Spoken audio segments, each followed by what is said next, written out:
Huyu anasema nini? Kuna siku wakamuuliza tena swali. Asema unasema nini? Unataka tuambatane na wewe? Mtu mmoja akamwambia, na mimi niko tayari, lakini ninaomba unipe ruhusa niende niwaage watu wa nyumbani kwangu. Yesu akamwambia, sawa, hilo ni jambo jema, lakini mtu aliyeamua kutembea na mimi, kuifanya kazi yangu pamoja na mimi, kuhubiri pamoja na mimi, huyu mtu hakisita sita, hakirudi nyuma, sina mali na yeye. Akasema, pana, kama umeamua tufuatane, wale wa nyumbani huko waache huko. Lengo ni kupata taji ya uzima. Yakobo 1:12, kwenye hii taji yetu ya uzima inasema, heri mtu yule astahimilie majaribu, kwa sababu akiisha kukubaliwa ataipokea taji ya uzima Bwana aliyowaidia wampendao. Taji hii hutolewa kwa wale ambao huishi kwa ajili ya Kristo na kustahimili mambo wakiwa hapa duniani, stahimili majaribu katika uwezo na upendo. Taji hii inatolewa kwa hao. Kwa hiyo ili kuipata taji ya uzima, uwe mwaminifu kwa kila jambo ambalo unalifanya kwenye maisha yako. Uwe mwaminifu, usiwe tayari kumsaliti Bwana Yesu. Uwe tayari kuipoteza nafsi yako kwa ajili ya ufalme wa mbinguni. Uwe tayari kuipoteza nafsi yako kwa ajili ya kuihubiri Injili. Tuko kwenye ulimwengu wa majaribu, tuko kwenye ulimwengu wa shida, tuko kwenye ulimwengu wa mapito makali. Tunapita, lakini Yesu anawakumbusha ili twende tuipokee taji hii, tuwe waaminifu mpaka kufa. Jambo la pili ni nini? Taji isiyoharibika. Taji isiyoharibika. Kuna fungu letu hapa, Wakorinto wa kwanza sura ya 9, Korinto wa kwanza sura ya 9 mstari wa 24 mpaka wa 27. Mstari wa 24 mpaka wa 27. Korinto wa kwanza 9:24 mpaka 27. Inasema, je, hamjui ya kuwa wale washindao kwa kupiga mbiu, piga mbio wote, lakini apokeaye tuzo ni mmoja? Pigeni mbio namna hiyo ili mpate, na kila shindanaye katika michezo hujizuia katika yote. Basi hao ufanye hivyo kusudi wapokee taji iharibikayo, bali sisi tupokee taji isiyoharibika. Mstari wa 26, hata mimi napiga mbio vivyo hivyo, si kama sitaye, napigana ngumi vivyo hivyo, si kama piganaye hewa. Mstari wa 27, bali nautesa mwili wangu na kuutumikisha, isiwe nikiisha kuwahubiria wengine, mwenyewe nisiwe mtu wa kukataliwa.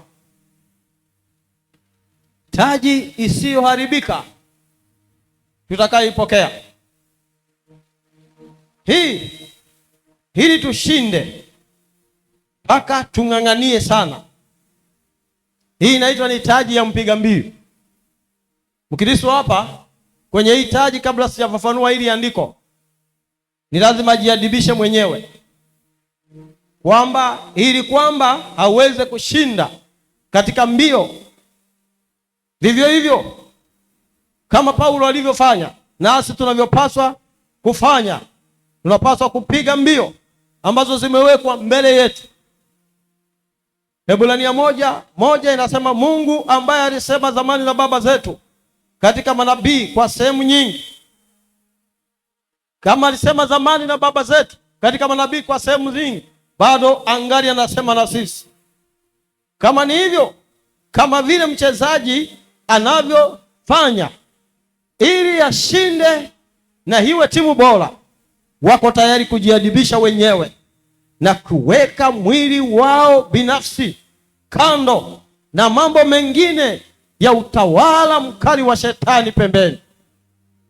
Maana wanawania taji, maana wanawania ushindi.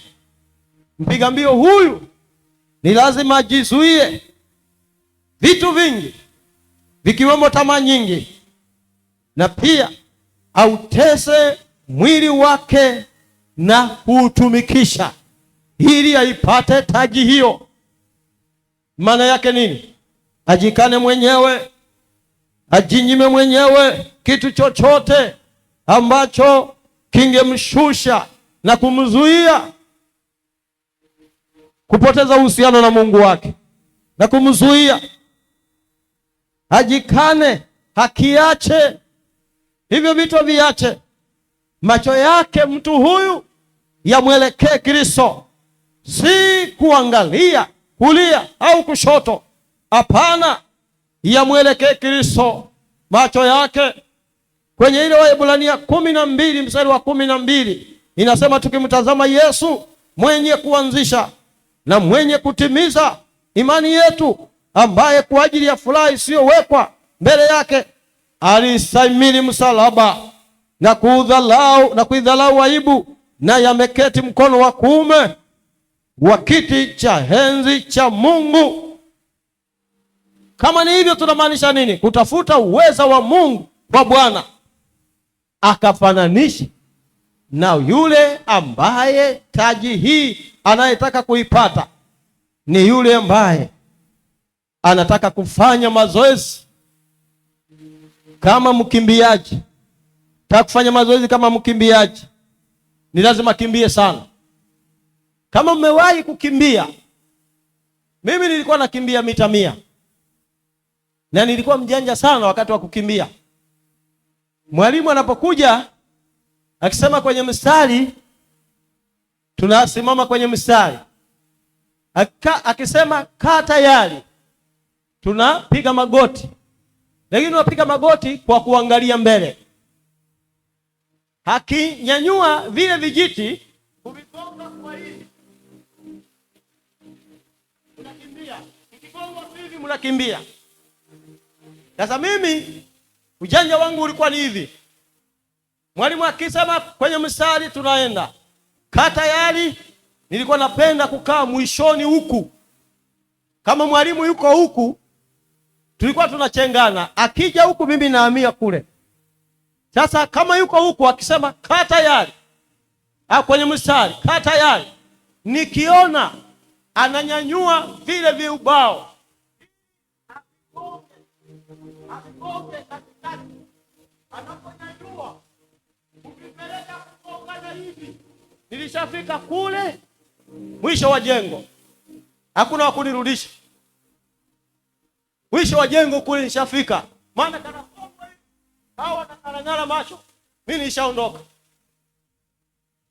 Wewe walikuwa wananisindikiza kila mara, wanasema huyu ameshindikana.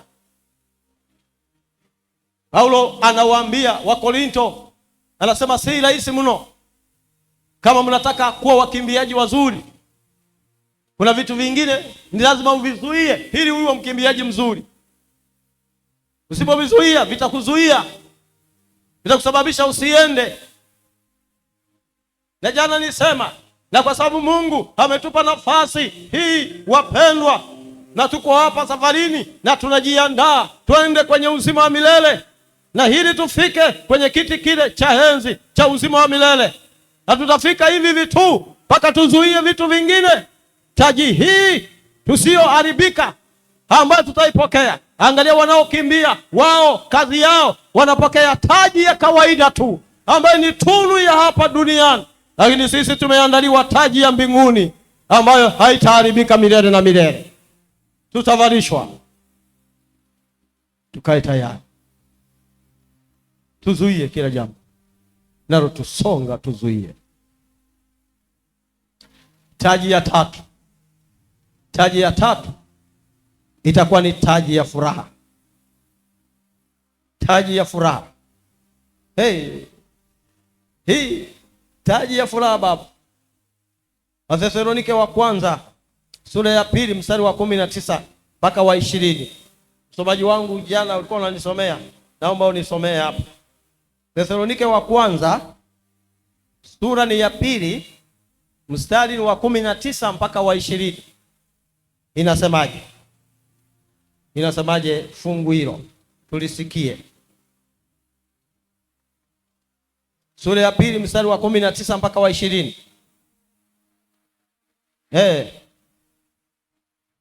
Inasemaje? Biblia inasema 19. Maana angalia Biblia inavyoanza, maana tumaini letu au furaha yetu. Ngoja kwanza. Biblia inaposema tumaini letu, mnafikiri inamaanisha nini?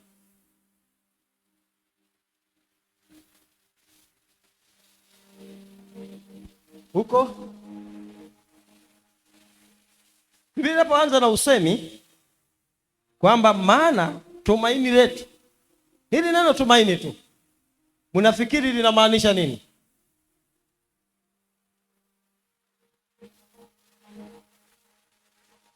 Hakuna naye weza kusema hata kidogo?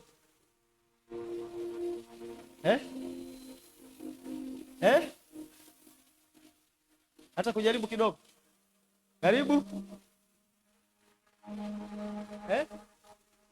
Tegemeo. Nana, umeleta tafsiri nzuri. Anasema maana tegemeo letu, si ndio? Tumaini letu. Waroma wanasema Yesu ni tumaini letu, si ndio? Wanautumia sana usemi. Yesu si wanasema nini? Tumaini letu. Hakuna usemi wanaotumia kama salamu. Tumaini letu. Yesu Kristo si tumaini letu. Twende turudie mstari huo. Maana Biblia inasema ndio, maana tumaini letu, maana tegemeo letu au furaha yetu, au taji ya kujionea nini? Fahari. Kujionea fahari ni nini? Ni nini? Je, si ninyi? Paulo anasema si ninyi mbele za Bwana wetu Yesu. Ngoja subiri hapo. Paulo anawaambia wale watu wa Thesalonike, mnafikiri sisi tegemeo letu ni nani? Furaha yetu ni nani? Anawaambia sisi ni ninyi. Ninyi mbele za Bwana wetu. Yes. Je, si ninyi? Si ninyi mbele za Bwana wetu Yesu. Mbele za Bwana wetu Yesu. Wakati wa kuja kwake. Maana ninyi ndinyi utukufu wetu. Paulo anawaambia maana ninyi ndinyi utukufu wetu na furaha yetu. Furaha yetu. Akimaanisha nini? Taji hii hutolewa kwa Wakristo waletao watu kwa Kristo, wanaoitwa washuhudiaji. Ndio maana anawaambia tegemeo letu, furaha yetu ni kuwaona ninyi. Hakimaanisha ninyi hao ambao Mungu amewapa nafasi, ninyi kwa ajili ya ufalme ule ambao mnaendelea kufanya kazi hii tena na tena. Kama Mungu atawaona mnafanya kazi ya Injili, kazi ya ushuhudiaji, hilo ndio tegemeo la Mungu, ndio tumaini la Mungu, watu waende mbinguni. Mungu amewaweka ninyi kama watu ambao ni wachapakazi wake, na Mungu anafurahia pale mazao ya mbinguni, matokeo ya mbinguni yanapokuwa yanaongezeka. Na akasema Mungu huyu akawaambia, wale watakaofanya kazi ya kuleta watu kwa Yesu, hao watapokea taji ya nani? Taji ya ngapi hiyo? Watapokea taji ya furaha. Ila kushuhudia. Wewe kazi ni kusema, matokeo ni ya kwake. Wewe uokowi. Kazi sema tu wewe. Nenda umsemee. Nenda umwambie Msaidie kuwaambia wale watu. Ndio maana bado wamekuhifadhi. Hajataka kuondoa hapa duniani. Anataka uchape kazi. Enda uambie watu. Waambie Yesu anakupenda. Waambie Yesu anakupenda. Okoka. Matokeo ya kuokoa ni yeye. Yeye ndiye anatuma nguvu zake za Roho Mtakatifu kumwingia yule mtu ili aokoke. Na hii inaitwa ni taji ya kujionea fahari. Kwenye Wathesalonike wa kwanza ile 2:19 ndio inasema ni taji ya kujionea fahari. Furaha yao mbinguni watu hawa itaamuliwa na roho atakazoleta kwa Yesu. Roho atakazoshuhudiwa. Atakazowashuhudia wale watu. Waleta roho kwa Kristo watang'aa. Watang'aa. Watang'aa kama nyota. Danieli 12:3. Danieli 12:3. Watang'aa. Sasa mimi nijiulize maswali. Wewe rafiki yangu, tangu Mungu akuumbe, tangu alipokupa nafasi ya kuokoka ukaja kanisani hapa, je, hata mtu mmoja umeshazungumza naye? Kama hujazungumza naye, taji yako iko wapi? Tutaipata wapi?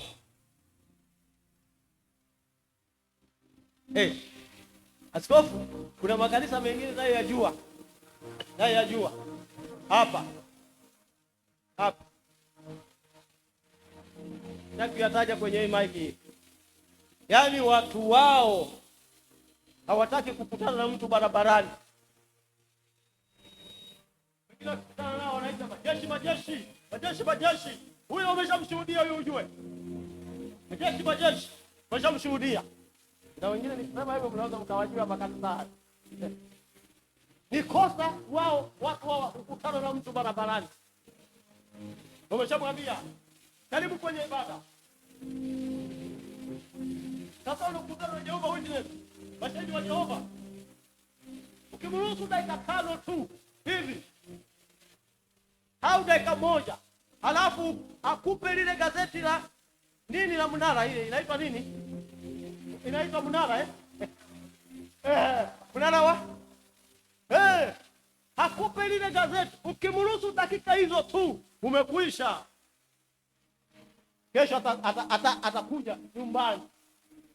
Sasa kama na dini ya kwetu tuliotoka ile ya Sabato. Naye ukiburuhusu kidogo tu, ukiburuhusu umeng'oka. Lakini Yesu anawataka hawa awape taji. Yaani kwenye hizi taji 3. Na ushinde kupata taji.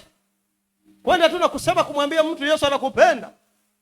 Unahamia kwa mwingine Yesu anakupenda. Unahamia kwa mwingine Yesu anakupenda. Na taji hii ni kosa? Hapana. Itakuwa ni uzembe ise. Itakuwa tujadhamiria ise. Ingawa somo hilo bado linakuja. Itakuwa tujaamua ise. Itakuwa tupo tu kwa maslahi ya kwetu. Hatuko hapa kwa maslahi ya kwetu. Tuko hapa kwa maslahi ya mbingu. Peke yake. Ndio ametukalisha hapa. Sisi tuko hapa kwa maono ya mbinguni. Tunatimiza maono ya Baba yetu. Ndiye akatuambia mwende pale kwa askofu pale Juliana, mkaungane hivyo mlivyo kwa umoja wenu, halafu mlifanyie kazi. Kazi ya kwanza ni kuniletea watu waje kwangu, watoke kwenye dunia ya giza, halafu mimi niwapokee. Mkifanya hivyo, huyu Yesu anasema au mbingu zinasema nitawapa taji ya isiyoharibika. Tawapa taji hiyo. Anasema unasema nini mchungaji? Hebu ngoja utusomee lile fungu letu. Danieli 12:3 inasemaje? Danieli 12:3 inasemaje? Na walio na hekima watang'aa kama mwangaza. Watang'aa kama mwangaza wa anga. Na hao watang'aa kama mwangaza wa anga. Na hao waongozao wengi. Na wao waongozao kutenda haki. Na waongozao wengi kutenda haki. Kutenda haki. Watang'aa kama nyota. kama milele na milele. Na hao wanaowatafuta watu walio wengi kuwashuhudia, ili watu hawa waje kwenye haki, watang'aa kama nyota milele na milele. Watakaa kama mwanga huu unauona huu, watang'aa hivyo mbinguni. Taji litamelemeta, watavalishwa taji ya namna hiyo ya kuchapa kazi. Mbingu zinashangaa, mwaka unapita, hata mimi sijazaa. Mbingu inanishangaa, mwaka unapita, sijamwambia mtu hata mmoja. Mbingu inashangaa. Inafika mahali kama Yesu alipokwenda kwenye ule mti, halafu akakuta matunda hakuna, halafu watu wanasema sasa huu mti una faida gani? Yesu anasema hapana, ngoja niuache kidogo kwanza. Nikirudi, anarudi tena, anakuta nini ule mti unafanyaje hapa? Kama mwewe kusoma hilo fungu. Yesu hataki huko. Akikuona bado wewe ungali una masilahi ya kwako, anaweza kuamua lolote apendalo. Haijawadi. Bwana sifiwe. Bwana sifiwe. Kama unanielewa, punga mkono namna hii. Kushuhudia tu jamani. Kushuhudia. Mimi tunapishana na mke wangu. Niwahi kutoa ushuhuda. Yeye ni kosa kukutana na mtu. Ni kosa kukutana na mtu. Na mimi naamini ndio naongoza kanisani kwetu kushuhudia. Ni kosa.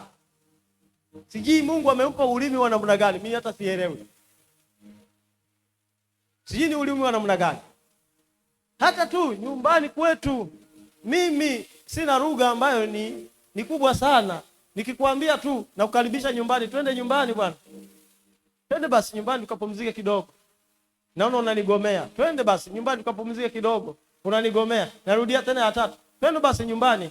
Hata ukanywa maji kidogo, unanigomea. Nimeshaachana na wewe. Sina kalama nyingine nje ya hapo. Nishaachana na wewe. Lakini yeye utaondoka tu. Taenda tu. Inawezekana Mungu atampa taji hii. Atampa taji hii. Sio wa kukaa hivi, sema na mtu. Mungu anataka kuona matunda yako ili upate taji hii, sema na mtu. Msiwache watu wanatembea huko bila kuambia. Tunataka sababu Mungu ya kwa nini kumudai? Kwa nini hii hujatutendea? Kwa nini hujanitendea hii Baba? Wakati mimi nafanya kazi yako. Tunapomudai, tunachapa kazi yake, tunayo haki ya kumwambia. Katika hili hapana, hujatutendea haki. Mbona mimi nachapa kazi yako? Taji ya 4, taji ya haki. Taji ya haki. Timotheo wa pili 4.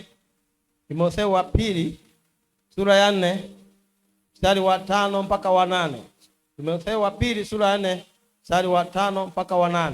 Tunataka kuiona ile taji ya haki. Ni taji ya namna gani? Msomaji wangu nisomee hapo. Timotheo wa pili sura ya 4 mstari ni wa 5 mpaka ule wa 8. Hii ni taji ya haki. Tumekwisha jifunza taji ngapi? Tunaenda ya ngapi hiyo? Ya kwanza. Sikii huko. Ya pili. Ya tatu. Na ya tatu nimesema watakaopokea ni watu gani? Taji ya 4. Twende msomaji wangu. Biblia inasema bali wewe uwe na kiasi. Uwe na kiasi katika mambo yote. Sasa kiasi gani? Vumilia mabaya. Ngoja kidogo. Kiasi gani hiyo? Bali wewe uwe na kiasi. Kiasi gani? Msomaji wangu ameniambia katika mambo yote. Alafu akafafanua mambo yote yapi hayo? Vumilia mabaya. Akasema kama unataka kufaulu kuipata hii haki, kwanza vumilia mabaya. Fanya kazi ya kuhubiri wa Injili. Fanya kazi ya kuhubiri Injili. Timiliza huduma yako. Timiliza huduma yako.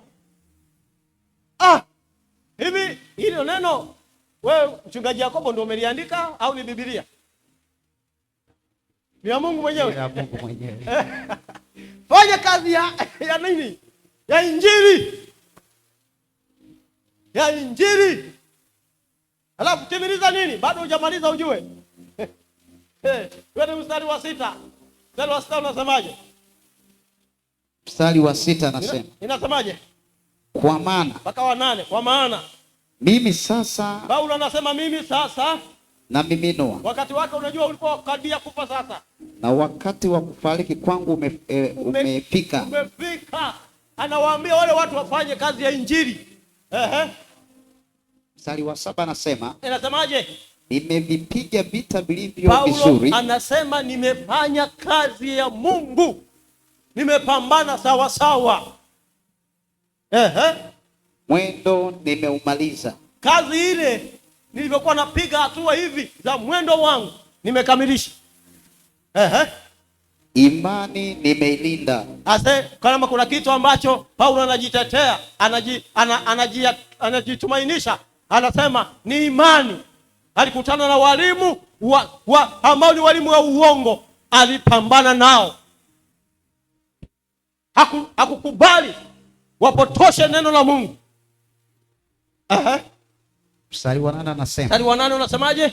Baada ya hayo nimewekewa taji ya haki. Anasema nimewekewa taji ya haki ambayo Bwana, kwanza mhukumu mwenye haki atanipa siku ile. Wala si mimi tu bali na watu wote. Paulo anasema na wale watu wote pia waliopenda kufunuliwa kwake. Waliopenda kufunuliwa kwa Yesu. Injili watapewa wale ambao taji ya haki wamepiga Injili, wamefanya kazi ya Injili sawa sawa, wamefanya. Na Paulo anasema mimi nimefika muda, nimechoka, wakati wa kufa kwangu umekaribia, na nawaambia hawa watu hawa, pigeni Injili, fanyeni kazi ya Injili, fanyeni kazi ya Injili. Huko ndiko kuna baraka tele, kwenye Injili. Na misheni ya mbinguni, Mungu anapoona watu walioweka, anawatazama kwa macho akichungulia. Maana Biblia inaniambia macho ya Bwana yako kila mahali yakimtazama mbaya na mwema. Na Mungu anapochungulia namna hii duniani, anawakuta watu wanafanya kazi ya Injili, anafurahia sana ndani ya kanisa hilo. Analifurahia sana kanisa hilo linalopiga Injili. Sasa unasema nini? Itatolewa kwa wale waliopenda kufunuliwa kwake. Maana Paulo alipigana vita. Paulo akujiachia kamwe kwa maadui wa haki wamshambulie. Alijilinda na wale maadui. Alijilinda. Ukisoma Efeso 6:12 anasema alijivika vitu vinavyozuia kushambuliwa. Tulishawahi kusoma hapa Efeso 6:10 mpaka 12, si ndio? Anasema naweka taji ya nini hapa? Anasema vitu vyote ambavyo vinasababisha adui hasimshambulie, alikuwa amejikinga navyo. Na vitu vyote tunavyoviona adui anataka kutushambulia, sisi twapaswa tujikinge, tuvae silaha za kujikinga ili tufike mwisho kama Paulo alivyosema. Anasema nimemaliza mwendo. Hata tukilala leo mauti, tuna sababu za kusema Mungu ajapo atatufufua. Taji ya haki. Taji ya haki. Paulo alikuwa na mwendo wa kusafiri. Hakukwepa sehemu ngumu wala kuangalia nyuma. Luka 9:61 mpaka 62. Yesu anawaambiaje wanafunzi wake? Luka 9:61 mpaka 62. 61 mpaka 62. Luka 9 mstari wa 61 mpaka 62. 61 hadi 62. Inasemaje? Mtu mwingine pia akamwambia, Bwana, nitakufuata. Neno Bwana ni neno la Kiebrania au Rabi. Kwa Kiyahudi walikuwa wakifundisha, anasema Bwana, nitakufuata. Lakini masharti yameanza, lakini nipe ruhusa kwanza baba, nikawage watu wa nyumbani mwangu. Ndio tufuatane na wewe. Yesu alisemaje? Yesu akamwambiaje? Mtu aliyetia mkono wake, ambaye ameamua kulima, kisha akaangalia nyuma. Alafu ameamua kulima, analima kisha akatazama nyuma. Hiyo ni methali ya Kiyahudi Ni semi za Kiyahudi. Yaani mtu aliyeamua kutembea, Yesu anasema kutembea na mimi hivi, kama ameamua kuongozana na mimi, halafu kisha akawa na mawazo mengine ya mbadala ya kugeuka, kutamani kurudi huko alikotoka. Yesu anasemaje? Hafai kwa ufalme wa Mungu. Hafai kwa ufalme wa nini? Wa mbinguni. Hafai. Unajua tumepewa nafasi wapendwa, mnajua hii nini? Tumepewa nafasi ya neema. Mnajua hii? Tungali bado tuna macho na tunaona. Tumepewa nafasi ya neema, nafasi ya mwisho. Juzi hapa nimekutana na mtu mmoja, wamegombana huko kwenye ndoa yao, wamegombana na ni mshirika wetu. Na huyo mshirika alifika mahali akawa anaenda kule baharini, anatafuta simbi. Mnazijua? Baba, zikachanganya, ni mwanamke, zikachanganya. Akaanza kuhesabia hapa noti pa. Alafu akakatana kuja kanisani. Zimechanganya. Ndio jana nilikuwa nasema, tukitaka kukupima tabia yako, moja, mshiko. Jana nilisema hapa mshiko, si ndio? Mshiko tu ndio utakujua tabia yako. Zikachanganya noti. Wanamwambia watoto, twende kanisani, hataki. Akatafuta sababu kwa mume wake ndogo tu ya kujikwepea. Nikaenda kumwambia, hayumo. Mke wangu akawa anaenda, hayumo. Watoto wanamwambia, hayumo. Watoto wakafika mahali akasema, kwa kuwa umekataa kwenda kanisani, basi wewe unatoa fungu la 10. Anasema, nitoe pesa zangu mimi nipeleke kanisani. Tena anasema, nipeleke kanisani. Zikapokelewa na mchungaji Omoni. Bwana, mimi nikaomba maombi ya kikatili sana. Azee niliwahi kusema, mimi ukinizingua, mimi nakuombea maombi ya kikatili. Nakuombea maombi ya kikatili. Nikamwambia Mungu, unafikiri ili huyu akujue upo? Na wewe ni Alfa na Omega. Unafikiri unafanyaje? Mchemshe kidogo tu. Chemsha kidogo. Mtie joto kidogo tu huyu. Maana Mungu, mimi nimefanya juhudi zote za kumfuatilia. Wewe ni shahidi, unaona. Chemsha kidogo tu. Nimekuja, sijui imetokea wimbi gani la hivi wakagongana. Wamegongana. Mwanaume akamshtumu.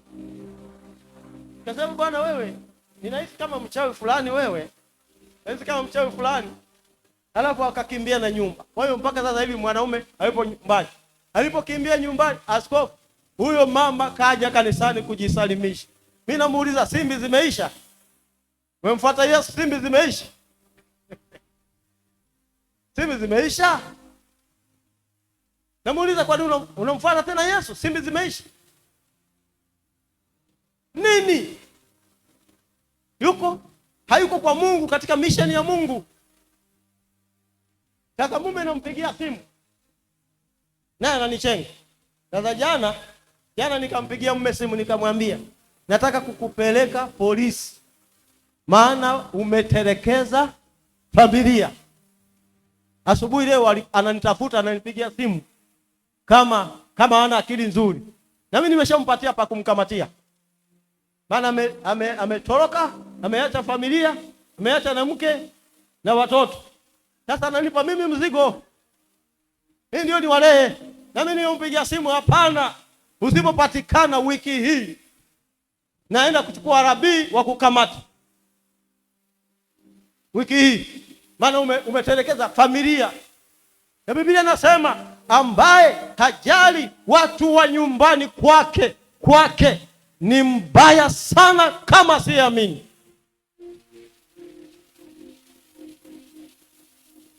Umewazaa wa nini? Alafu unawapa mateso. Huyo mke ulimuoa wa nini? Unampa mateso. Kwani mnafikiri tukiwaona kwamba vyuma viwezi kugongana? Tagongana. Si ndio? Mchungaji mmoja mke wake alimsumbua sana. Kabidi aingie maombi ya kupa mtu. Akasema Mungu, akampa Mungu siku 7. Kwa kanisa la kwetu nilipotoka. Mara Yesu aliniokoa huko. Sema la kwetu mnalijua Akamwambia Mungu, hapana, yatosha. Alikuwa anaondoka, mama yule analeta wanaume ndani. Sasa vitoto vinasoma shule za Kiingereza. Ikawa baba akija mnamwambia dadi, watu wanakuja humu ndani. Jamaa anasema nyi waongo watoto. Watoto kanageuka anasema dadi, nakwambia watu wanakuja kulala humu. Sasa vikubwa vya kiume kama ya saizi hii. Jamaa akasema hapana, ngoja na mimi nifanye uchunguzi. Ni kweli akabaini. Alipobaini akamwambia Mungu, akaingia kwenye maombi, anamwambia Mungu mambo haya, ama zangu ama zake. Akamwambia Mungu, sasa imefika wakati naingia maombi ya siku 7. Mambo mawili tu, muue huyu mwanamke au uniue mimi nimwachie huduma. Ulishawahi kuomba namna hiyo wewe? Kwenye mapito magumu? Tena kuomba muondoe huyu anaingia wakati mgumu. Hii ni miongoni mwa vitu ambavyo vitakupa taji. Haya magumu yanapotokea itakupa taji. Yavumiliwa tu. Hivi ndivyo. Ukiomba kwa neema akafa, mshukuru Mungu. Labda Mungu amekusikia. Mimi sitaki kwenda huko. Mimi nataka kufundisha namna utakavyopokea taji ya haki. Taji ya 5, taji ya utukufu. Taji ya utukufu. 5, taji ya utukufu. Taji hii watapata wachungaji waaminifu. Petro wa kwanza sura ya 5 mstari wa 2 na ule wa 4. Petro wa kwanza sura ya 5 mstari wa 2 na ule wa 4. Watapata wachungaji waaminifu walioitwa na Mungu. Watapokea taji kwa mchungaji mkuu atakapodhihirishwa, ambaye ni Bwana Yesu. Kila Mkristo anaweza kushiriki katika taji ya utukufu ya mchungaji atakapompokea mchungaji kwa mambo yafuatayo. Atakapokuwa akimuombea na kumtia moyo katika kazi ya Bwana, akitoa wakati wake huyu mshirika kwa uhuru kwa huduma ya Bwana Mungu, hasa akitoa fungu la 10, naye atakuwa ni miongoni mwa watu ambao watapata taji ya utukufu. Akitoa matoleo kwa ajili ya kazi ya Bwana, naye atakuwa ni miongoni mwa watu ambao watapokea taji hii kama ya mchungaji. Na pia atapewa taji ya utukufu kwa sababu gani? Kwa sababu zifuatazo. 1, atatangaza, wale ambao wataipokea watatangaza neno la Mungu bila hofu. Kisoma Timotheo wa 2 sura ya 4 mstari wa 1 mpaka wa 5. Watakaotangaza wataipokea taji hii. 2, watakuwa watu ambao ni waangalifu, watakuwa ni waangalizi wa mambo ya kiroho ya kanisa, ambao wataliangalia kanisa la Bwana, watapokea taji hii. Na 3, watakuwa mfano wa kanisa watu hawa, na wataipokea taji hii. Tusome Mathayo 10:41 na ile Timotheo ya 2:5 mstari wa 2 na 4. Tusome hapo. Katika mafungu haya. Taji ya utukufu. Utavalishwa wachungaji na washirika watakaosimamia, watakaomsaidia mchungaji kazi, watakao kuja kanisani hapo akilia kwa ajili ya maombi, watakaotoa sadaka zao kwa ajili ya kuwezesha ufalme wa Mungu paduke, wataipokea hii. Mathayo 10:41 inasemaje? Ampokeaye nabii kwa kuwa ni nabii. Kwa kuwa nini? Ni nabii. Kwa kuwa ni nabii.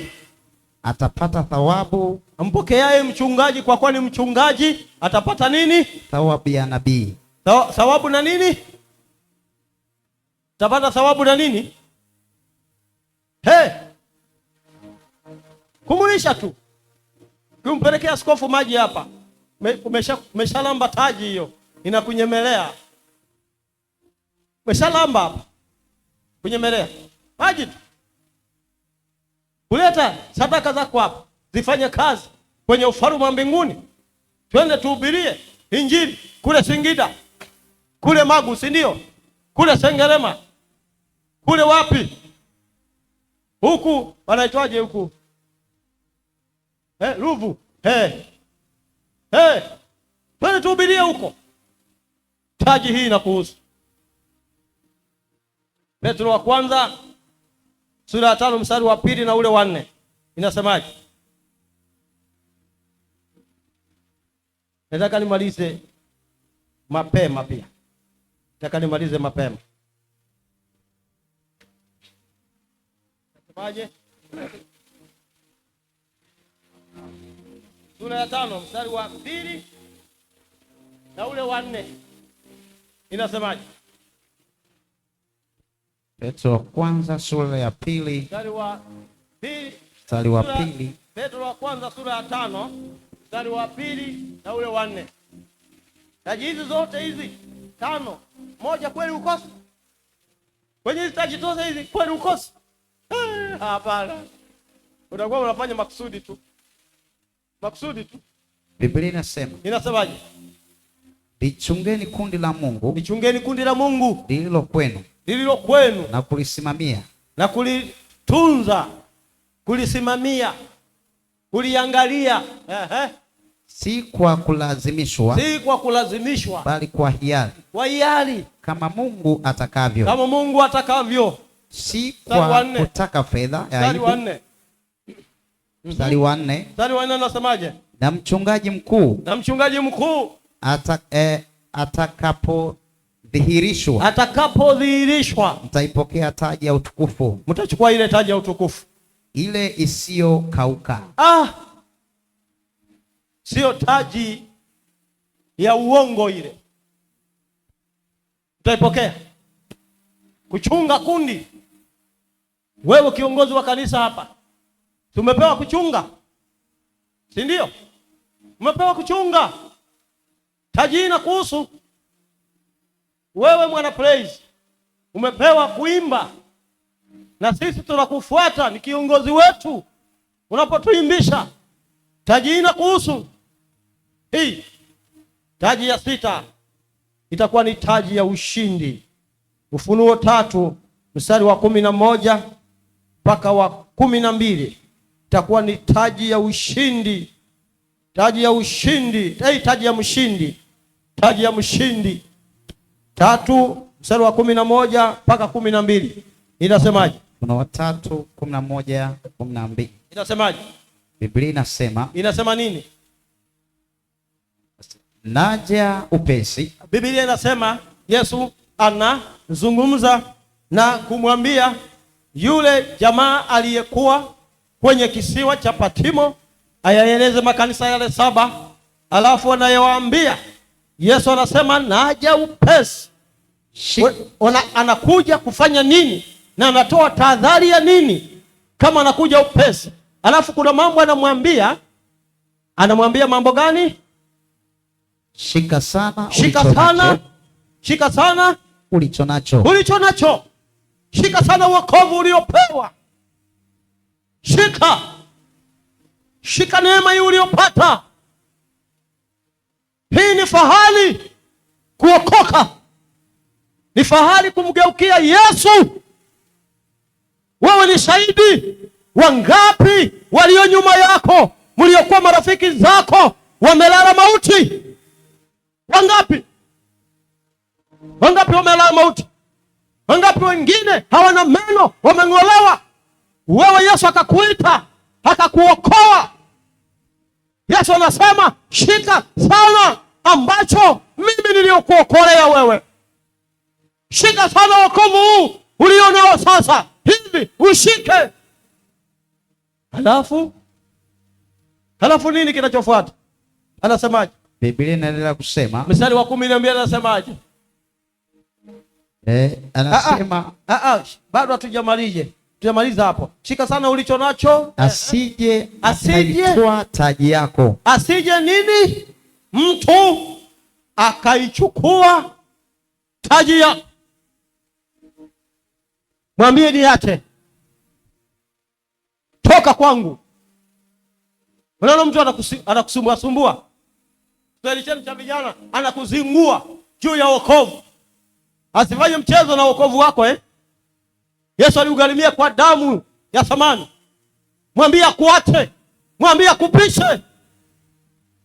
Kama utamruhusu hivi kwa uzembe usio kwa kawaida, atachukua taji hii, ataibeba taji hii. Kuna watu wanakuwinda huko uliko, wanauonea fahari wokovu wako, wanauonea. Na ulipookoka walianza kusema tunampa mwaka mmoja, umeisha, wanaona unadunda tu. Tunampa mwaka wa pili, umeisha, unadunda tu. Tunampa wa 4, umeisha, unadunda. Tunampa wa 7, unadunda. Sasa wanatafuta njia nyingine ya kuhakikisha wanaiondoa taji hii. Utapewa washindi taji hii. Umewahi kushinda mahali ukapewa tuzo, unajisikiaje? Umewahi kushinda? Jamani, nasema ninyi wanafunzi, si mko hapa jamani? Nyinyi mliopita vioni, mmewahi huko mlikopita kwenye vyuo mkashinda? Au darasa la kwanza tu mpaka la 7, form 1 mpaka form 4, form 5 mpaka form 6, uliwahi mahali fulani ukashinda ukapata tuzo, ulijisikiaje? Ulijisikia vizuri? Ndio tunaisubiri hii, tukivalishwa hivi. Halafu anasema angalia, asije mtu akanyang'anya hitaji yako. Mstari wa 12 nasemaje? Inasemaje mstari wa 12? 12 anasema, halafu anawaambiaje wale watu? Yeye ashindaye. Yeye inasimama badala ya kwako wewe mwenyewe, kwa niaba yako mwenyewe. Wewe mwenyewe ndio inakuzungumzia mwenyewe. Anasema yule, huyu, inatumia neno yeye ambaye amejificha. Inasema mimi, inasema yule, inasema wewe, inasema yule aliyekuwa barabarani, inasema wale wanaotusikiliza kwenye mitandao, inasema wale wanaotusikiliza madukani kule, inasema wale wanaotembea barabarani. Anasema yeye ashindaye atafanywa nini? Nitamfanya kuwa nguzo katika hekalu la Mungu wangu. Ngoja kidogo. Nitamfanya kuwa nguzo katika hekalu la Mungu wangu. Hebu mmoja asimame aje kwenye hapo. Moja tu asimame hapo, aje hapo. Simama kwenye usawa hapo. Hicho ni nini? Nguzo. Haya, muulize mwingine akusaidie. Kazi yake ni nini? Waulize wengine huko nyuma. Kazi yake ni nini hiyo?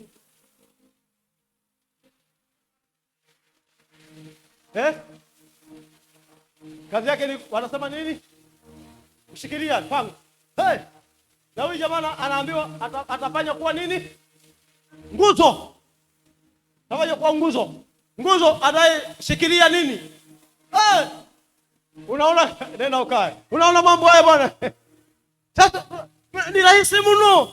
Ni kama kunywa maji vile. Ni kama kunywa maji, ingawa kuna mikiki unapita, lakini ni rahisi sana, kama kunywa maji.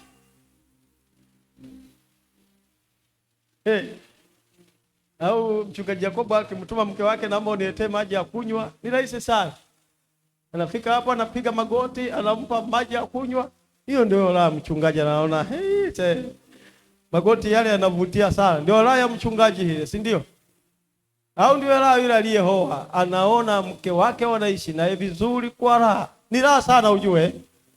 Ni kama mko wapi, mnaishi kwa raha tu. Raha sana. Mimi natembeaga na mke wangu, ananiita huko Kigamboni, kopo na mfuniko wake. Hatuachani baba. Alafu mpaka na watoto tumewazoeza vibaya.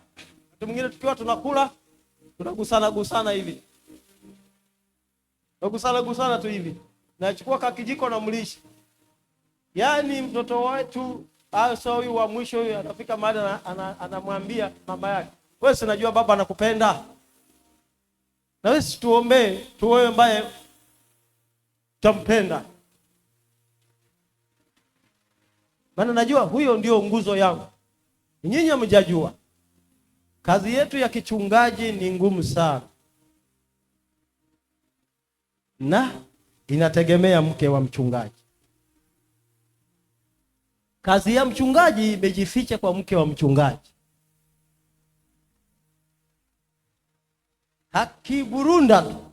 Akiburunda mke wa mchungaji, una huduma. Hauna kanisa. Akikosea tu, una kanisa. Lazima awe mvumilivu, awe muungwana. Hata mke wa Yakobo hapa anamwambia, maana bado ni kijana, wewe muungwana, sababu wewe umekubali hii kazi. Ujue wanaokwenda kwa mchungaji Yakobo walio wengi 98% ni wanawake. Kiswahili cha kisasa, tuliza boli. Usijaribu kuingiza kitu kinachoitwa wivu, utakufa mapema. Yule ni mwenzangu, mimi najua, si mke wa mchungaji mwenzangu. Mimi napiga nyundo nikijua kwamba namsaidia mwenzangu pale. Nikipiga huku kwenu mtasema nawahubiria.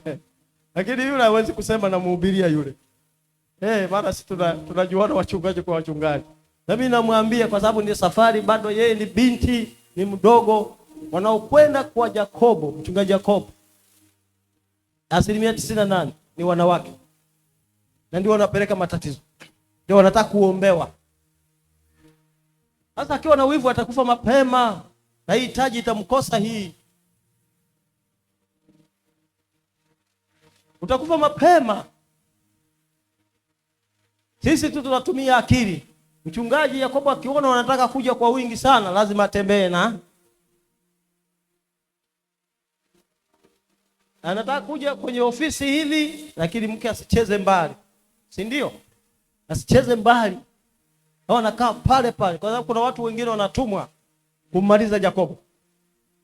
Kummaliza. Mlinzi wa huyu ni yule. Kwa kumuombea. Yule. Kwa kumsaidia. Na wakati mwingine mimi nikihubiri, nimehubiri siku hiyo chakula kijaiva vizuri, mke wangu ananiambia, leo umebuki.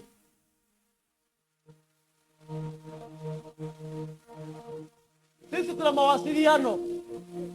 Mke wangu anaweza kukaa mbele, anaweza kukaa nyuma. Siku moja nilikuwa nahubiri. Nimecharuka kweli, yani nimetoka kwenye ualimu sasa, ni kama uinjilisti. Kumbe naruka hivi, naruka hivi. Sina habari kabisa, zipu imefiatuka. Mke wangu ananiona yuko kule, alafu ananiambia, sisi hakuna mtu anajua, anasema zipu imefiatuka. Kwa ishara zipu imefiatuka. Unajua nilichofanya? Nawaambia funika macho, nasikia nguvu za Mungu. Funika macho. Haya mchezo wewe nini? Funika macho. Kumbe mwenzio unafunga zipu hapa.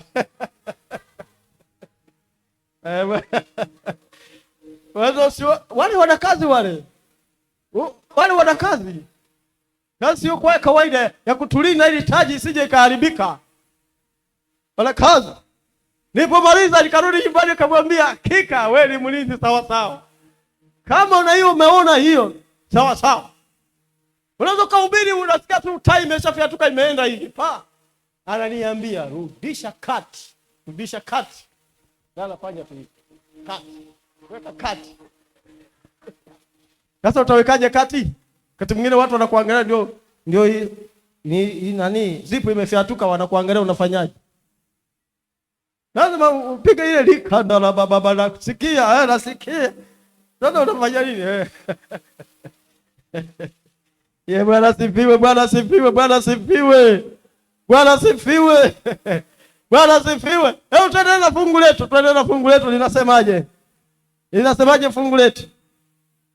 Malizie mstari wa 12. 12 inasemaje? Biblia inasema yeye ashindaye nitamfanya kuwa nguzo, katika hekalu la Mungu ndio wangu, na hekalu la Mungu wangu, wala hatatoka humo ndio tena kabisa. Nami nitaandika juu yake jina la Mungu wangu, na jina la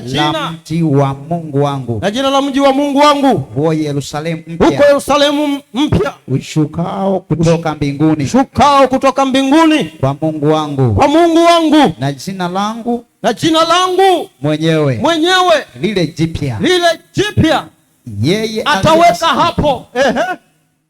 Yeye aliye na sikio na alisikie neno hili, asikie maneno haya ambalo Roho anayaambia makanisa. Kishinda utapewa taji ya ushindi, utafurahia. Tunakwenda kwenye sherehe na nyinyi ndio huwa mnatualika mnapooa na kuolewa. Tunaenda baba, tunaruka, tunaimba nyimbo za furaha. Kwa nini? Wameshinda hao, wameoana, wameshinda ukapera, wameoana. Tunaenda kushangilia kwa sababu ni vijana wetu wameoana, na yeye atakayeshinda atapewa taji ya ushindi. Amevumilia mengi, amevumilia mateso, amevumilia dhiki, amevumilia huzuni. Mungu hatamzawadia, watamzawadia. Jipe moyo mpendwa, jipe moyo tu, jipe moyo ushinde, upewe taji ya ushindi.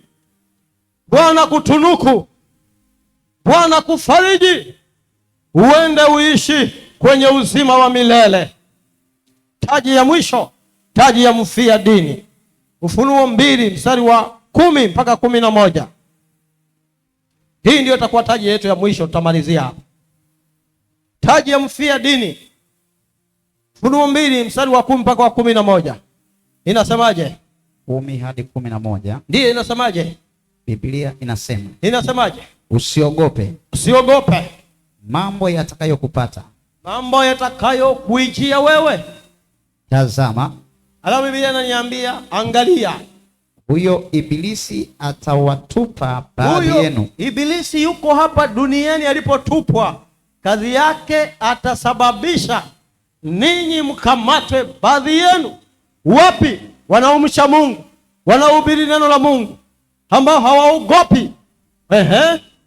Atawatupa baadhi yenu gerezani, atawapeleka gerezani. Mtashtakiwa sababu mmehubiri injili ya Mungu na mambo mengine ya kushingiziwa tu. Ili mjaribiwe. Halafu mtakapoenda huko ndani, mnaenda kujaribiwa. Nanyi mtakuwa na dhiki siku 10. Halafu na nyinyi mtaingia kwenye mateso ya unabii huu. Uwe mwaminifu hata kufa. Sasa likikutokea hilo, maandiko yananiambia, Yesu anawaambia yale makanisa 7 ambayo yako kule, uwe mwaminifu hata kufa. Uwe mwaminifu hata kufa. Nami nitakupa taji ya uzima. Alafu ukifanya hivyo, mimi nitakupa taji ya uzima.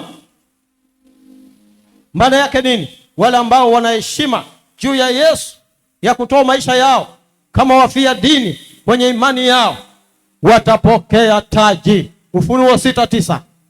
Ufunuo 6:9. Watapokea taji. 6:9 inasemaje? Na alipoifungua muhuri ya 5. Muhuri ya 5 ile.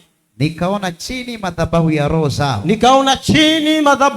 zao. Waliochinjwa kwa ajili ya neno la Mungu. Kwa ajili ya neno la Yesu. Na kwa ajili ya ushuhuda wa waliokuwa nao. Waliokuwa wakitangaza habari za Yesu. Wakalia kwa sauti kuu. wakisemaje? Wanaliaje? Bwana. Bwana.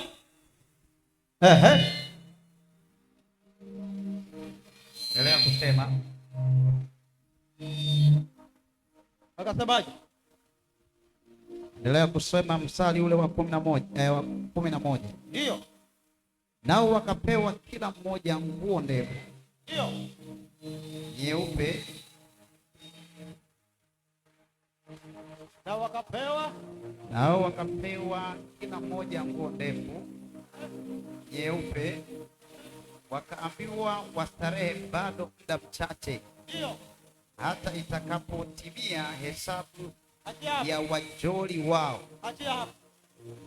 Watakao kuwa akaona miili ya watu iko kwenye madhabahu, wamechinjwa kwa sababu ya Kristo, wamepigania imani yao, hawakumkana. Walipowaendea wakasema, tunaomba umkane Bwana Yesu saizi, wakasema hatuko tayari, tuko tayari kufa kwa ajili ya Yesu. Maiti zao zimelala hapo.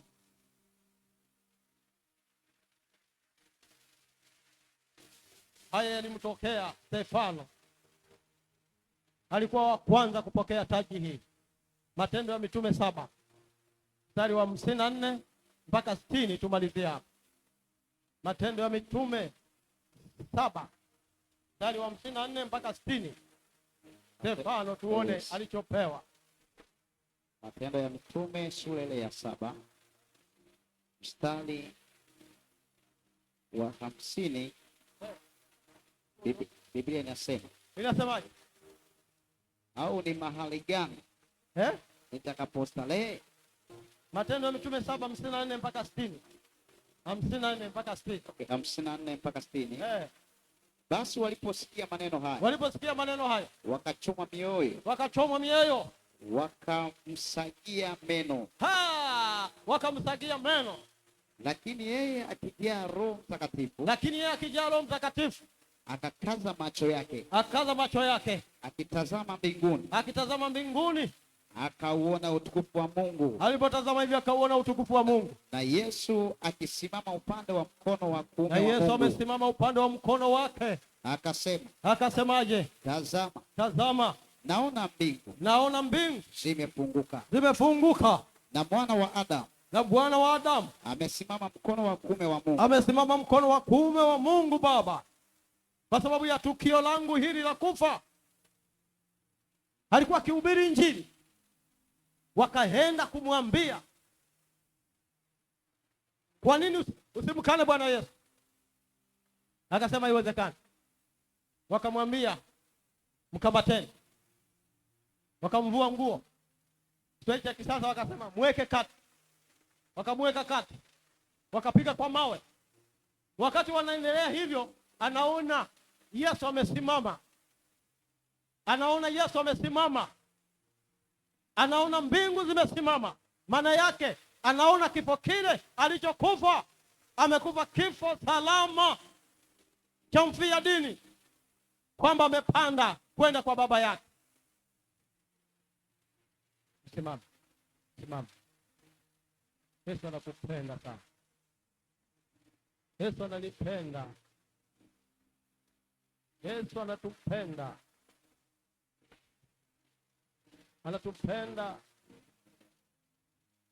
Anatupenda mno. Tuvumilie wapendwa. Tujipe moyo kwa yale magumu tunayopitia. Tutashinda tu.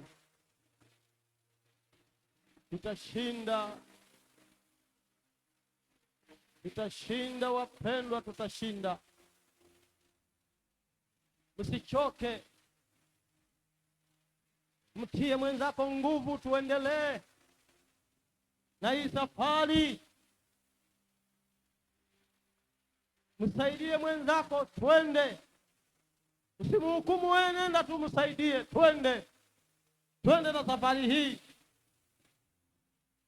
Tukifika mbinguni tupongezane. na kuambiwa na we upo. Basi tuimbe wimbo wa kuabudu kidogo, halafu tuombe.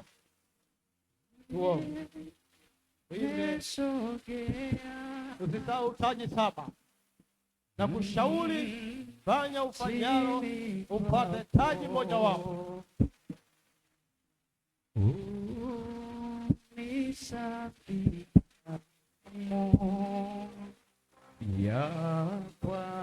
Baada ya kumaliza hii mnachoimba, basi askofu atakuja kutuombea. Mimi nilisema naombea watu siku ya mwisho, si ndio Naombea, ila kukiwa na mgonjwa ambaye ni mgonjwa tampeleka ofisini hapa kumwombea. Na hili kabla ya yote, kuna mtu amekuja, ni mara yake ya kwanza, anataka kumpokea Bwana Yesu kwa mwokozi wa maisha yake, kama yupo, na anasema hii ndio nizamu yangu, nataka nimpokee Yesu. Anaweza kuja mbele, tuombe pamoja naye kwa ombi hili la baraka. Kama yupo anaweza kuja, kama yupo basi tuimbe. Halafu baada ya kumaliza kuimba kidogo, askofu aje atuombee na aendelee na mengine.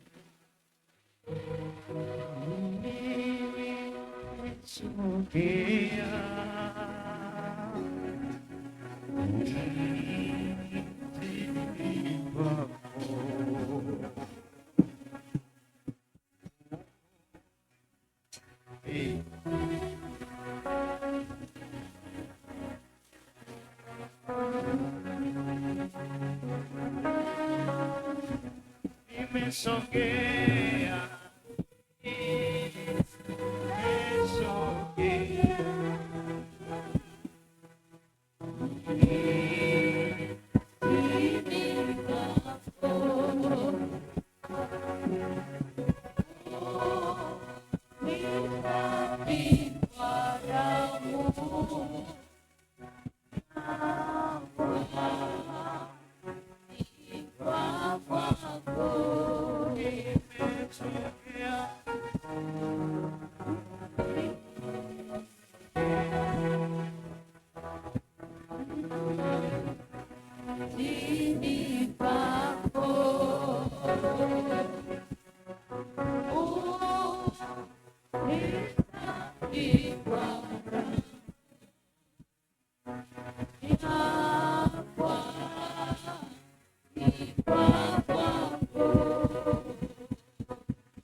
pia taji ambazo tutapewa na Mungu, lakini kama tutafikia vile vigezo, kama tutatimiza vile vigezo na masharti, twende mbele za Mungu tumuombe atutumie.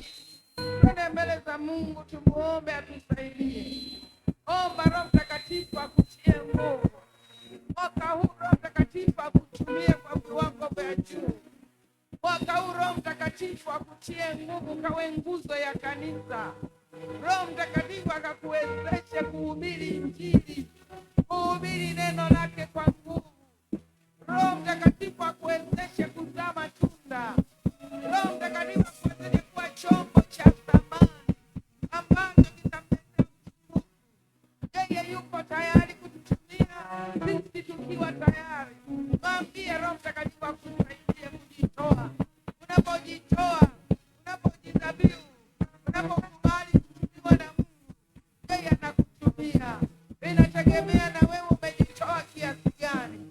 Mwambie Roho Mtakatifu, nisaidie, nitie nguvu mwaka huu, nijitoe ili hata taji yangu nikaipokee, ili taji yangu iendelee kutengenezwa, ili niendelee kutengeneza taji yangu ambayo iko mbinguni. Yale ambayo nafanya hapa duniani tutalipwa mbinguni. Haijalishi hata kama watu hawaoni, Mungu anaona. Haijalishi kama ulikatishwa tamaa, simama tena uendelee mbele, usikate tamaa. Simama tena, usirudi nyuma ukashindwa kupokea taji. Mwambie Roho Mtakatifu, nipe kuendelea mbele, nipe kupiga hatua, nipe kukutumikia kwa bidii, nipe kukutumikia kwa moyo, nipe kuvumilia shida, nipe kuvumilia mateso, nipe kushinda majaribu, nipe kushinda vikwazo. Nisiache huduma, nisiache kazi yako, nisiache wito ulioniitia, katika jina la Yesu. Na kama kuna mahali ulikuwa umelegea, mwambie Roho Mtakatifu, nitie nguvu tena, niinue tena, niimarishe tena, ili nipige hatua kwenda mbele. Maana wewe ni Mungu unayeniwazia mema, maana wewe ni Mungu unayenijua na unaona kila kitu kinachoendelea kwenye maisha yangu. Barabosenderebosika. Baba, maisha yangu yasiwe hasara, maisha yangu yasiwe hasara nikakosa taji. Nisaidie Roho Mtakatifu, nisaidie kanisa lako. Liko taji nyingi, saba zote nisikose. Mungu tusaidie, Mungu tusaidie, tutie nguvu katika utumishi wetu, tutie nguvu katika kuifanya kazi. Tujaze nguvu Roho Mtakatifu, tujaze nguvu Roho Mtakatifu, tuweze kuvumilia, tuweze kustahimili, tuweze kufanya kazi kwa bidii, tuweze kuhubiri Injili kwa bidii, tuweze kuwarejesha waliopotea kwa bidii, tena kwa moyo mweupe wa ukarimu, tena sio wa kulazimishwa, katika jina la Yesu aliye hai. Kwenye huduma ya uimbaji, Roho Mtakatifu tupe nguvu ya kufanya kwa ubora. Kwenye huduma ya uinjilisti, Roho Mtakatifu nipe nguvu ya kufanya kwa ubora. Kwenye huduma ya masaidiano, Roho Mtakatifu nipe nguvu, nifanye kwa bidii, bila kuangalia upinzani, bila kuangalia vikwazo, maana iko taji ambayo nitakwenda kupokea. Nitie nguvu Roho Mtakatifu, nimalize mwendo salama, nimalize mwendo salama, nikamilishe kazi, nitimilize huduma yangu, nitimilize huduma yangu, nitimilize huduma yangu, katika jina la Yesu aliye hai. Mungu umetuita kwa utukufu, umetuweka duniani kwa kusudi. Kusudi lako Mungu likasimame mwaka huu, ukatutumie upendavyo mwaka huu, ukatumie vinywa vyetu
tutakata tamaa, tunakataa kukata tamaa, tunafunga roho za kuvunjika moyo, tunafunga roho za kuacha huduma, tunafunga roho za kuacha wito uliotuitia, tunafunga roho za kurudi nyuma, roho za kuanguka kwenye dhambi, tunafunga kwa jina la Yesu. Roho za kuanguka kwenye zinaa, tunafunga kwa jina la Yesu. Roho za kuanguka kwenye uovu wa aina yoyote, tunafunga na tunakataa kwa jina la Yesu. Tunatangaza ushindi, tunatangaza kushinda na zaidi ya kushinda, tunatangaza kuwa imara, tunatangaza kupiga hatua za ushindi, hatua za kutumika, hatua za kushuhudia, hatua za kufanya kazi ya Mungu bila kuchoka wala kukata tamaa. Katika jina la Yesu Kristo mwana wa Mungu aliye hai, tumeomba na kuamini. Amen. Mungu akutumie kwa viwango vikubwa mwaka huu. Mungu akupe nguvu za Roho Mtakatifu, ukafanye makubwa zaidi ya mwaka jana, ukafanye kazi kubwa zaidi ya mwaka jana. Mungu akupe kuzaa matunda. Mungu akupe kufanya huduma kubwa, kufanya huduma yenye matokeo, kufanya huduma yenye matunda kwa jina la Yesu aliye hai. Na Mungu akubariki. Upokee hizi taji, upokee hizi taji, usikose hizi taji, upate ikiwezekana zote. Mungu akutendee kwa jina la Yesu, na Mungu akutane na kila haja ya moyo wako katika jina la Yesu. Amen. Pigie Yesu makofi. Baba, ninakushukuru kwa neno lako ambalo limekuja kwa wakati na limegusa mioyo yetu na maisha yetu. Tumepata kuona kwamba kila tunachofanya hapa kina thawabu ambayo tutaipokea, kuna taji ambayo tutaipokea. Asante kwa kututia moyo, asante kwa kutufundisha, asante kwa kutuhekimisha, asante kwa kutusaidia ili tuweze kuendelea mbele. Tunakurudishia sifa, utukufu na heshima kwa yote ambayo umetenda jioni ya leo kupitia neno lako na maombi haya ambayo tumeomba. Ni katika jina la Yesu tumeomba na kuamini. Amen. Ongeza makofi kwa Bwana Yesu. Amen. Basi wakati huu tutakwenda kutoa sadaka, tutakwenda kumbariki Mungu kwa matoleo, na wakati tunatoa sadaka yuko mtumishi wa Mungu atakuwa anatuhudumia kwa uimbaji mahali hapa. Ongeza makofi kwa Bwana Yesu. Anaitwa Kamanda wa Yesu. Amechelewa kidogo kufika, lakini kwa vile amefika, basi Mungu ni mwema, atamtumia kwa ajili ya muda huu ambao tunakwenda kutoa matoleo. Mungu akubariki mchungaji. Asante sana kwa ujumbe mzuri, kwa ajili ya taji nzuri ambazo tutapokea. Tumehamasishwa tena, tumetiwa moyo tena, tumetiwa nguvu tena kwamba kazi tunayofanya sio bure, na kutia moyo kazi unayofanya sio bure. Ifanye kwa bidii, ifanye kwa moyo, kwa sababu kuna taji utapokea. Amen. Petro akauliza, tutapata nini? Akaambiwa, mara 100 hapa duniani na kisha ufalme wa mbinguni. Kwa mara 100 hapa duniani utabarikiwa kwa kile unachofanya, lakini bado kuna taji. Amen. Bado mbinguni tukifika kuna taji. Amina. Haleluya. Isiwe ukakosa taji. Usiwe kati ya wale watakaokosa taji hata moja. Mwingine anasema mimi maadamu nimeingia mbinguni. Hata huko tukishafika sasa watu wanapokea mataji, wewe umekaa tu, haipendezi. Si ndio jamani? Pambana upokee taji. Karibuni kwa ajili ya matoleo, na karibu mtumishi kwa ajili ya uimbaji.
Marafiki au ndugu zangu watakaonitenga na pendo lake Mungu Baba.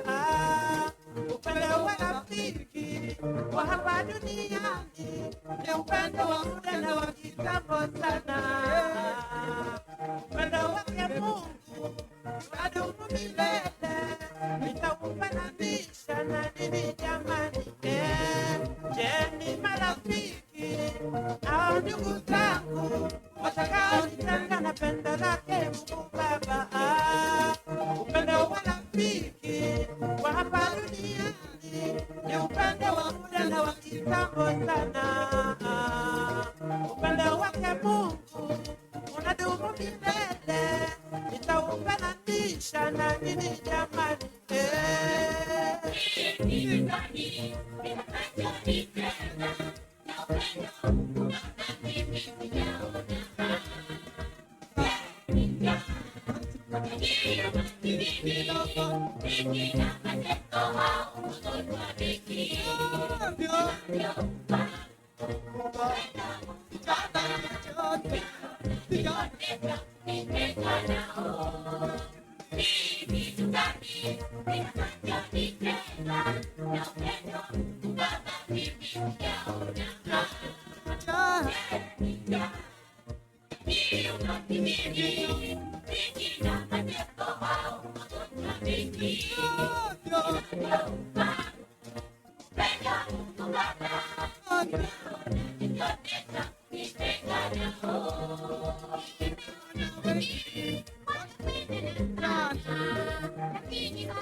Asante mama kwa kunialika.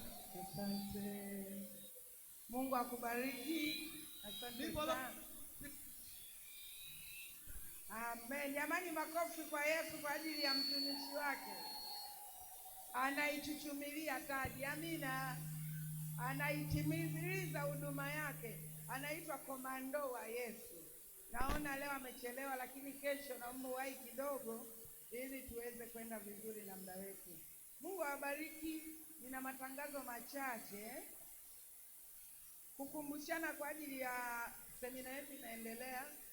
Kesho tunaendelea. Amina. Na kesho tena kuna somo zuri sana. Amina. Kwanza leo nimefurahi sana, mmekuja kwa wingi. Hebu jipigieni makofi. Yaani kwa kweli inapendeza, inafurahisha. Mungu awabariki sana. Naomba kesho tena tufike kwa wingi na tuwaalike na wengine. Amina. Na wale ambao wako mbali hawawezi kufika, basi mtandaoni wanaweza wakaona wakafuatilia, na ni muhimu sana tuende pamoja. Wasiwepo wa kubaki nyuma, tunapiga hatua. Amina. Tunaendelea na mfungo wetu wa siku 30 na hata sasa tunaendelea. Usije ukafikiri semina imeanza na maana mfungo. Tunafunga, tunaomba huku tunajifunza neno la Mungu. Amina. Amen. Kwa hiyo tunazidi kuimarisha zaidi huku tukiendelea kuwa mbele za Mungu. Siku ya tarehe 31 nakumbushia matangazo. Mfungo wetu utakuwa masaa 24, alafu pia tutaunganisha na kupokea mwezi wa pili. Kwa hiyo tutakuwa katika maombi. Tarehe 1 tutakuwa na ibada yetu nzuri hapa ya shukurani kama ambavyo tulitangaza. Tutaanza ibada saa 3 asubuhi mpaka saa 7 mchana. Baada ya hapo saa 7 mchana tutapata chakula cha pamoja. Tumeanza mwaka, tutakwenda tumshukuru Mungu, lakini pia tufurahi pamoja. Amina. Tumege mkate pamoja hapa kanisani.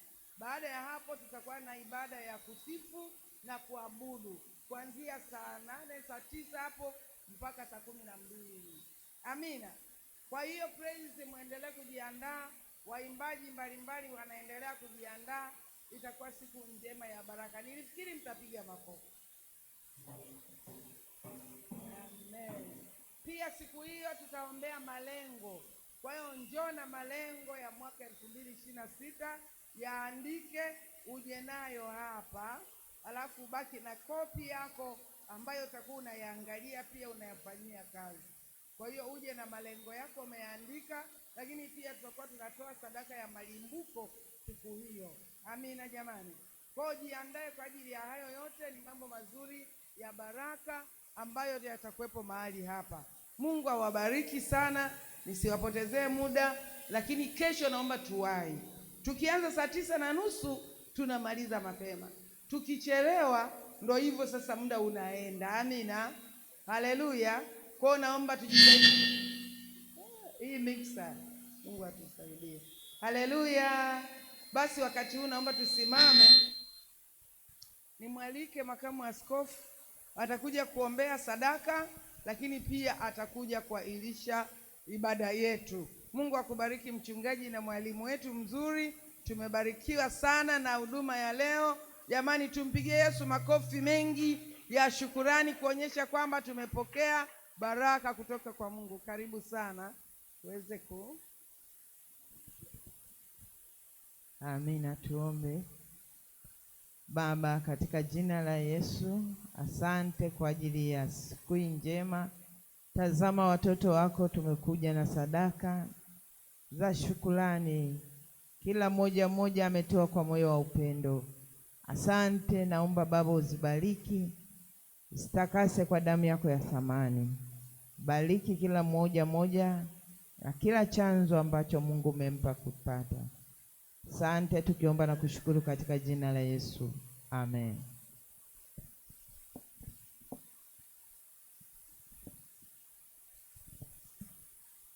Nakwenda kuomba kwa ajili ya kuhairisha. Baba, katika jina la Yesu mwana wa Mungu aliye hai, asante kwa wema na uaminifu wako. Asante kwa ajili ya kibali ambacho Mungu umetupa kufika mahali hapa. Tumesikia neno lako, umetufundisha Roho Mtakatifu kwa namna ya tofauti. Asante kwa ajili ya mwalimu uliyemtumia kunena habari za ufalme wako. Saidie tuweze kuyashika na kuyatendea kazi. Bariki kila mmoja anapoondoka mahali hapa kuelekea nyumbani. Amani ya Kristo ipitayo fahamu zote ikawahifadhi katika jina la Yesu. Asante kwa maana utatenda zaidi ya vile tunavyoomba au tunavyowaza. Katika jina la Yesu tunaomba na kushukuru. Amen. Mungu akubariki.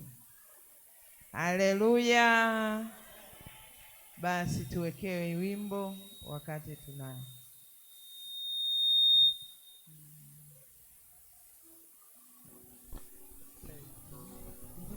kuna tangazo, please mtarudi hapa kwa muda kidogo. Ametenda mema huyu Yesu, ndio maana leo ninamtukuza.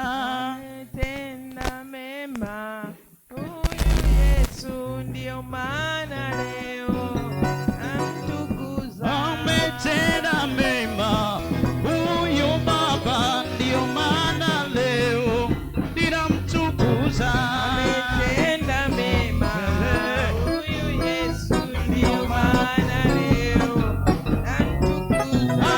Ametufundisha huyu Yesu, ndio maana leo tunamtukuza. Ametenda mema Yesu, huyu Yesu, ndio maana leo namtukuza. ametenda mema huyu Baba, ndio maana leo tunamtukuza. Ametenda mema Baba, huyu Yesu, ndio maana leo namtukuza. ametufundisha watu wote, ndio maana leo tunamtukuza. Ametenda mema Yesu,